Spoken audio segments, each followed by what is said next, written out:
उन्हाळ्याच्या सुट्ट्या लागल्या होत्या, मग आमची सगळी चिल्लर गँग आजी आजोबा पानवडीला आले होते. शनिवार होता, म्हटलं चला आपण पण जाऊयात गावाला, तेवढंच पोरांसोबत थोडासा टाईम स्पेंड करता येईल. मग आल्यानंतर समजलं की आईने गहू वगैरे दळून ठेवले होते, का तर कुरडया बनवायच्या होत्या. मला एवढा आनंद झाला, म्हणजे खूप वर्ष झाले होते मी कुरडया पापड्या असं काही बनवलंच नव्हतं. मग तीच लगबग, अक्षरशः चूल वगैरे कितीतरी वर्षानंतर मी पेटवली होती. कार्तिकची त्याच्यात माझी चुरू चुरू लगबग करत होता माझ्यासोबत, इकडे ये तिकडे जा. चूल पेटवली, पाणी तापायला ठेवलं. आई आल्यानंतर मग आई मदत करू लागल्या म्हणण्यापेक्षा मी आईला मदत करू लागत होते. मला एवढं भारी वाटत होतं ना की खूप वर्षानंतर हा अनुभव मी घेते. मग चीक बनवायची प्रोसेस चालू झाली.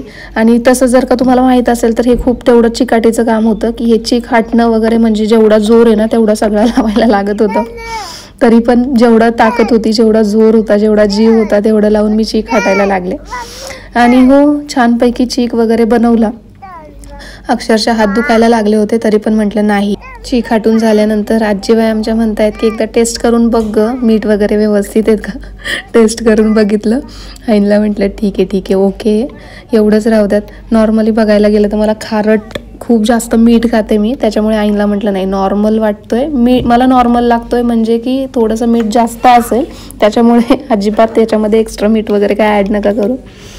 आणि 2 मिनटं अजून तसाच ठेवला. आणि मग सुरुवात झाली ती आमची कुरडया घालायला. आम्ही 2घीच जणी होतो बनवायला, आणि आमचे लोळे साहेब होते व्हिडिओ शूट करायला. त्याच्यामुळे आई चीक भरून देत होत्या आणि मी आपल्या कुरडया बनवत होते.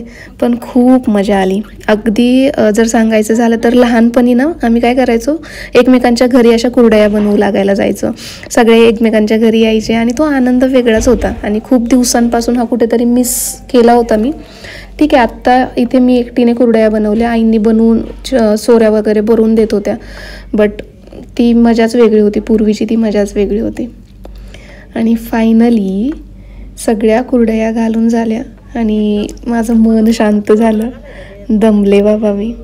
आणि एवढा व्हिडिओ पूर्ण बनवेपर्यंत लोळे पण थकून गेले. अक्षरशः माझं असं सारखं सुरू होतं की यार व्हिडिओ घ्या.